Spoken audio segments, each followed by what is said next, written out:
Assalamualaikum warahmatullahi wabarakatuh. Selamat datang di channel Muhammad Samsudin.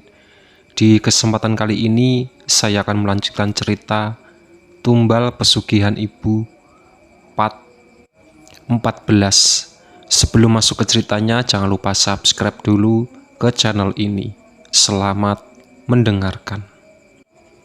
Tiba-tiba Adrian berhenti berbicara. Bibirnya tampak terkunci, tak bisa terucap apa-apa. "Lalu apa, Adrian?" Jawab pertanyaan bapak. Sedikit ku bentak agar ia menjawab semua keluh kesahku selama ini. Dia sedikit agak linglung, bola matanya tak menatap wajahku. "Apa, Pak?" celetuknya. "Katakan cepat," timpalku. Ia menghela nafas kasar. Aku lupa, Pak. Maafkan Adrian, Pak." Aku mengenyitkan dahi melihat tingkahku yang aneh. Adrian nampak menyembunyikan sesuatu yang amat rahasia. Namun aku tak bisa memaksa agar ia mengatakannya. 7 hari selepas kematian Raya, hening dan hawanya sangat dingin. Namun Sania tampak lebih segar dan bahagia. "Sania, mau kemana kamu?" celetukku padanya yang sedang berdandan menor di depan cermin. "Mau belanja, Mas, sama Bu Puji," jawabnya singkat. "Bu Puji si janda itu? Dia bukan wanita baik, Sania." Ia menoleh dengan sorot matanya terarah padaku. "Apaan sih, Mas? Aku itu pengen nyenengin diri sendiri. Kan kamu tahu, aku habis angkat rahim dan anak-anakku sudah diambil." Aku menghela nafas pelan. Aku selalu memikirkan hal ganjil tentang kematian itu. "Kamu apaan sih, Mas? Hal ganjil apa yang kamu pikirkan, Mas?" tanyanya dengan sengit. Aku tak menimpalinya dengan kata-kata apapun, lalu dia pergi tanpa berpamitan denganku. Kurebahkan tubuhku di sofa merah, tepat di ruang tamu, menatap langit-langit rumahku yang terbayang semua anak-anakku yang telah meninggal. Asih, Raya, serta kedua bayi kembarku. "Mengapa kalian pergi?" batinku meratapi. Kutengok Zakia tak jauh dariku, asik bermain dengan mainannya, serta Adrian masih bersekolah. Aku mengatur nafas pelan seraya sedikit memejamkan mataku. Kulihat sosok wanita, namun tak tampak sejelas, sedang berjalan di depanku, tetapi jaraknya amatlah jauh. Kakiku berusaha mengejar, namun sangat berat sekali. Aku menengok ke kanan kiri jalan, rimbunnya pohon rindang di tengah mengepungku. Beserta wanita yang tengah berjalan itu. Ia berjalan sangat cepat, layaknya orang berlari. Dia siapa? Dari postur tubuhnya mirip sekali dengan Sania, batinku. Ia berhenti tepat di sebuah sungai yang besar yang tak pernah aku jumpai sebelumnya. Aku melihat dari sebuah semak-semak, rasa ingin penasaranku sangat memuncak. Datanglah kembali sosok wanita dengan lidah yang menjulur ke arah depan. "Itu siapa lagi?" gumamku. Aku melihat mereka tampak duduk bersemedi, layaknya ingin memanggil sesuatu. Suara tertawa cekikan dengan alunan tangis anak kecil yang tak berhenti tepat di gendang telingaku.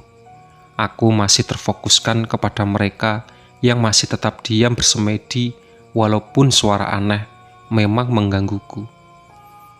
"Bapak," entah siapa yang berbisik padaku. Diriku terperanjat melihat sekeliling. Namun tak ada siapapun kecuali kedua wanita itu. Jantungku berdegup sangat kencang, serta keringat dingin yang mulai bercucuran. Aku masih menatap mereka. Sepertinya mereka sudah selesai untuk bersemedi. Salah satu dari mereka membuka satu kantong kresek hitam. Ia mengambil menjumput bunga lalu menaburkan ke sungai hingga bunga tersebut hanyut terbawa arus. Tak hanya itu saja, bau kemenyan pun ikut di dalamnya. Aku sangat penasaran, ingin sekali bangkit lalu bertanya kepada mereka. Namun hatiku berkata, "Jangan." Tak butuh waktu lama, tangisan anak kecil mulai terdengar di telingaku. Ya, suara ini tak asing lagi. Asih, Raya, Bisikku pelan dengan mataku yang tak bisa fokus dengan suara tangisan itu. Salah seorang wanita itu tiba-tiba menengok ke arahku dengan sorot mata yang merah. Aku mulai bersembunyi berharap mereka tak mengetahui keberadaanku. Aku mengintip dari celah semak-semak ini, si wanita itu masih menatapku. Wajahnya sangat samar-samar, aku tak bisa mengenalinya. Beruntung aku cepat-cepat bersembunyi. Sebenarnya mereka tengah mengerjakan apa? Dan mengapa aku tiba-tiba berada di sini? Aku mencoba menepuk pipiku perlahan. "Pak, bangun pak. Zaki tuh hampir keluar jalan." Aku membuka mataku perlahan. Astaga, ternyata ini hanya mimpi. "Di mana Zaki?" timpalku. "Bapak kenapa sih? Kok baju bapak basah?" ucap anak sulungku itu. Kulihat dengan teliti, bajuku memang sudah basah karena keringat. "Ah, sudah. Jangan pikirkan baju bapak. Mana Zaki?" timpalku lagi. "Udah ada di teras, Pak." "Emang ibu kemana, Pak? Tumben gak di rumah?" Perlahan aku duduk dengan mengipas-ngipas bajuku yang sudah basah. "Ibu pergi dengan Bu Puji," jawabku lirih. Adrian hanya mengangguk lalu pergi meninggalkanku. "Mau kemana?" sautku. "Makan siang, Pak. Aku sudah lapar." Kembali ku tatap langit-langit rumahku. Aku pikir tadi benar-benar nyata. Ternyata hanya mimpi. Namun di sisi lain aku masih penasaran dengan apa yang mereka perbuat. Aku yakin wanita itu adalah Sania. Tapi mengapa ada suara Asih dan Raya? Aku terus berpikir keras mengenai mimpiku tadi, hingga teringat keringat dingin terus mengucur membasahi tubuhku. Tiba-tiba ada angin, tak ada hujan, tidak ada badan. Tubuhku serasa ditusuk-tusuk. Sakit sekali badanku. "Adrian, Adrian." Kupanggil Adrian dengan suara yang keras. Ia datang lari berkopoh-kopoh. "Ada apa, Pak?" tanyanya. "Kayaknya Bapak meriang. Bapak mau kamar dulu ya?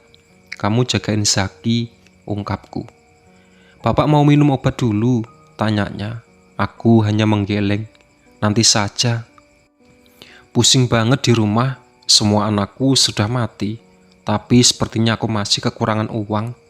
Apa Zaki aku tumbalkan saja? Atau Adrian saja yang kutumbalkan?" Aku bergumam dalam hati dengan berlenggak-lenggok berjalan menyusuri jalan untuk ke rumah Bu Puji. Tak lama kakiku sudah berdiri di depan gerbang Bu Puji. "Pak, Bu Puji ada." Satpam yang tengah berdiri menatapku dengan tatapan lain. "Bu Sania, kok cantik banget." Aku baru sadar setelah aku menumbalkan semua anakku, aku lebih sering menghamburkan uang dan mempercantik diri. "Bapak bisa saja," ucapku. "Ada kok Bu Puji di dalam. Masuk saja, Bu," ungkapnya. Aku langsung duduk di sebuah kursi tepat di teras rumahnya. Tak menunggu waktu lama, Bu Puji keluar lalu menjumpaiku. "Hei, sudah lama ya?" sapanya. "Belum kok, Bu," jawabku sedikit tersenyum tipis. "Ya sudah, ayo kita jalan sekarang." Aku mulai bangkit dari tempat dudukku, namun mataku terfokuskan pada satu anak lelakinya yang tengah mengintip dari celah jendela. "Bu, itu anaknya kenapa?" tanyaku spontan. "Ah, sudahlah, dia memang seperti itu. Ingin tahu urusan orang," jawabnya santai. Lalu aku mengabaikan walaupun ada perasaan aneh saat menatap anak lelaki itu. Kemudian kami masuk ke dalam mobil berwarna putih yang memang sudah terparkir di area halaman rumah Bu Puji. "Mbak, ntar kita kemana nih? Mau shopping apa makan gitu?" tanyanya sembari menyetir mobilnya. "Terserah Bu Puji aja," jawabku. "Mending kita shopping deh, kan Mbak juga habis dapat uang dari hasil itu." Matanya tampak melirih ke arahku. "Ini juga berkat Bu Puji. Akhirnya aku bisa jadi orang kaya, Bu," balasnya. "Gimana? Enak kan punya uang banyak? bisa shopping, bisa makan, sahutnya. Enak sih Bu, cuma anakku sekarang tersisa 2. Jawabku sedikit lirih, sedikit ada rasa penyesalan. Kenapa Mbak? Kok kayak kurang seneng gitu? Bu Puji sepertinya tampak ingin tahu. Gak apa-apa kok Bu, cuma sekarang rumah menjadi sepi. Nanti juga Mas Bahar balik lagi merantau, ungkapku. Yang penting cuan tercukupi, iya kan? Matanya sedikit melotot ke arahku. Iya Bu, tapi aku masih kurang nih. Kurang? Kamu bisa menumbalkan anakmu lagi Mbak, nanti dapat berkali-kali lipat toh. Masa sih Bu? Hatiku mulai bergejolak, sudah sangat candu dengan hal ini. Belum dicoba ya belum tahu, jawabnya. Hatiku mulai bergejolak antara iya dan tidak, tapi jika anakku habis, aku akan hidup seperti apa? Sisakan Andrian saja, aku lihat Andrian sayang sama kamu, timpalnya lagi. Ya memang, walaupun Andrian sangat menyebalkan, tapi perhatiannya kepadaku sangat dalam. Tapi suamiku akan curiga Bu. Tidak akan Sania, Ibu ingin tidak waktu aku masih di rumah sakit. Mata Bu Puji bergerak seolah ingin mengingat kejadian itu. Iya kenapa? Dia bilang ingin menyelidiki kejadian bayiku hilang. Tapi entahlah, sampai sekarang aku tidak pernah mendengar hal aneh lagi yang diucapkan suamiku, ungkapku menjelaskan. Bu Puji kembali fokus menyetir dengan raut wajah yang berubah. Ibu kenapa? Sebenarnya aku sedikit takut Bu, bagaimana kalau suamiku tahu? Dahiku mulai mengenyit dan badanku sedikit gemetar. Sudah Mbak, aku yakin tidak ada seorang pun yang tahu, percayalah. Ku hembuskan nafas kasar, walaupun Bu Puji dan benarnya, namun aku perlu berhati-hati. Setelah berjam-jam shopping dan nyalon, akhirnya kami pulang. Makasih Bu. Udah diajakin jalan-jalan sekalian bareng juga. Bu Puji menurunkanku tepat di depan rumah. Iya sama-sama Mbak, kapan-kapan kita pergi lagi, ucapnya. Aku hanya membalas mengangguk, lalu masuk rumah. Mas, kulihat rumahku tampak sunyi. Di mana mereka? Padahal udah mau menjelang malam, batinku. Aku duduk tepat di sofa ruang tamu, serta menjauhkan semua barang-barang yang kubeli tadi di atas lantai. Sania, habis dari mana sih? Kenapa baru pulang? Mas Bahar datang dan menggendong Saki serta Andrian tampak berjalan di belakangnya. Kan aku udah bilang, aku pergi jalan shopping, ungkapku kesal. Terus kamu dari mana? Untung aku bawa kunci cadangannya, imbuhku lagi. Habis dari rumah Pak Rosadi, emangnya kenapa? Mas Bahar malah berbalik tanya. Ngapain sih pergi ke rumah pria tua itu? Kurang kerjaan aja, timpalku menggerutu. Memang kenapa? Aku ada perlu dengan beliau. Memangnya kamu? Bukan ngajarin anak biar pinter, malah jadi sesat, ungkap Mas Bahar sembari masuk ke dalam kamar. Dek, maksudmu apa Mas? Kenapa kamu bilang sesat? Aku mulai mengejarnya dan menarik tangannya. Ibu jangan marah-marah.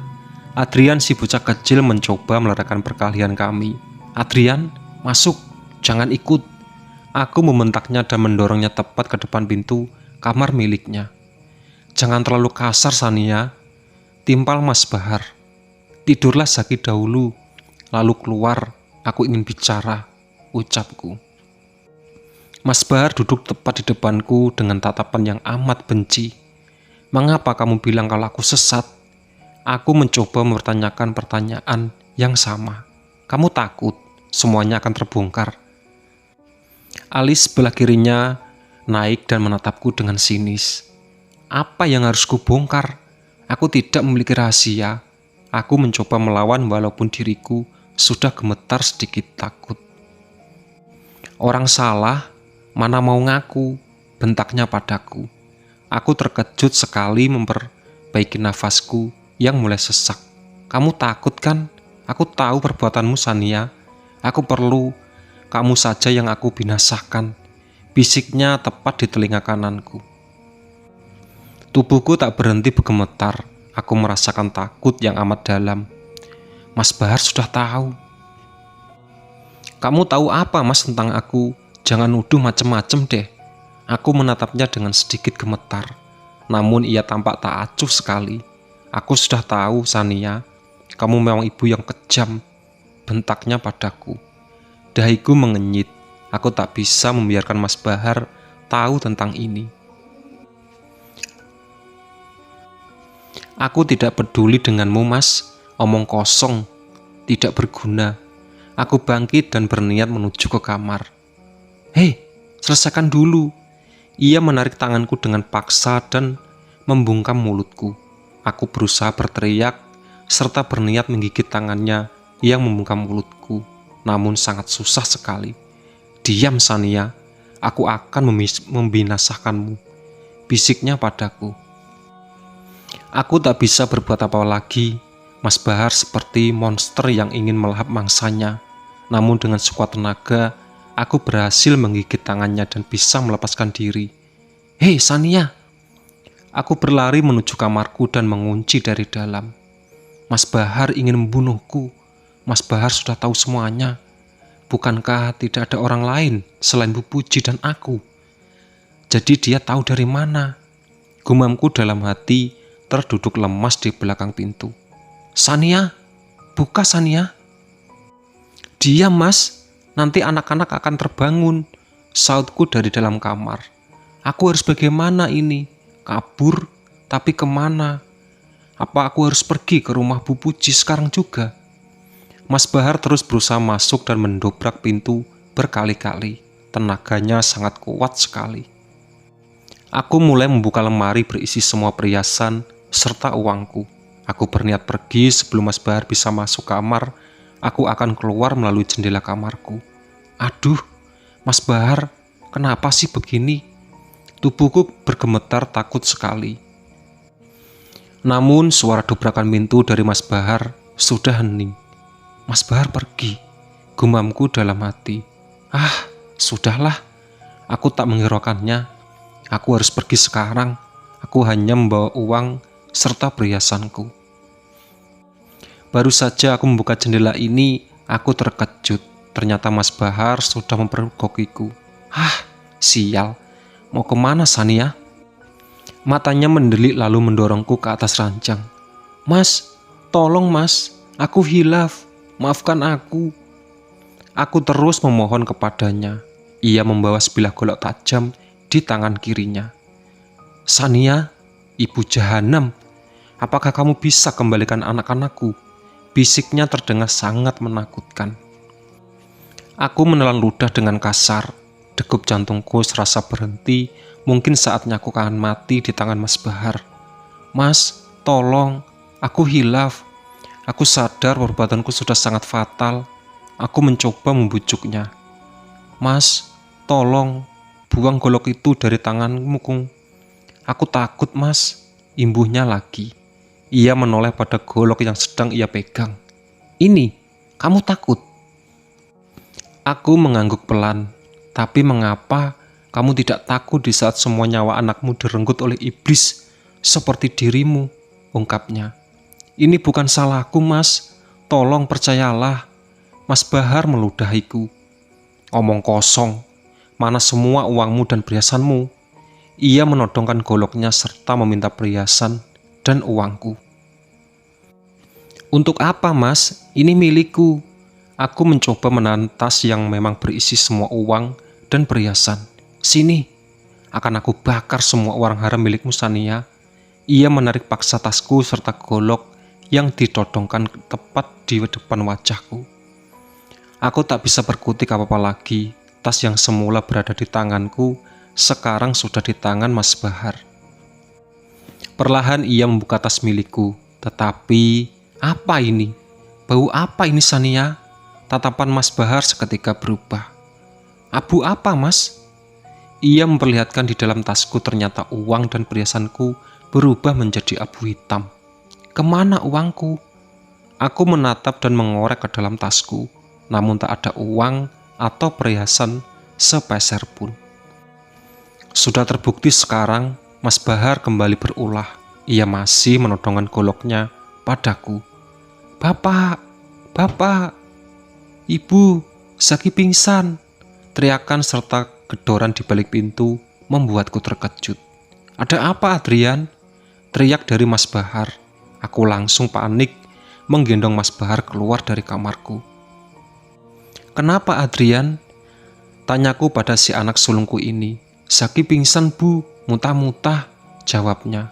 Astaga. Ini semua ulahmu lagi, Sania. Mas Bahar masih emosi. Ia kembali menuduhku. "Mas, aku tidak tahu hal yang menimpa Zaki.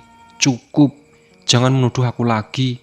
Aku berlari menuju tempat Zaki. Ternyata benar, Zaki terbujur di atas ranjang dengan bekas muntahan yang sedikit darah berceceran.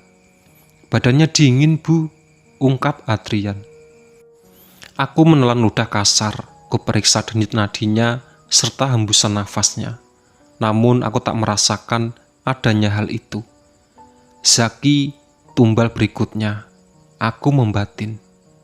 "Adrian, ibumu sudah keterlaluan." Mas Bahar datang dengan nada yang sangat kasar.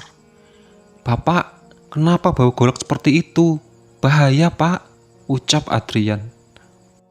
Aku memeluknya dengan sangat erat. Entah mengapa ia tahu bahwa aku ibu yang tidak baik, namun ia berusaha membela diriku. "Jangan sok peduli dengan Adrian, Sania. Aku tahu di balik kotak busukmu itu," timpal Mas Bahar padaku. Aku melepas pelukanku. "Sudah berapa kali aku bilang, Mas, ini bukan ulahku," timpalku padanya. Ia tak menjawab apapun. Aku dari hadapan Zaki. Ia memeriksa semua tubuh Zaki secara perlahan. Lalu tak lama kemudian ia menangis.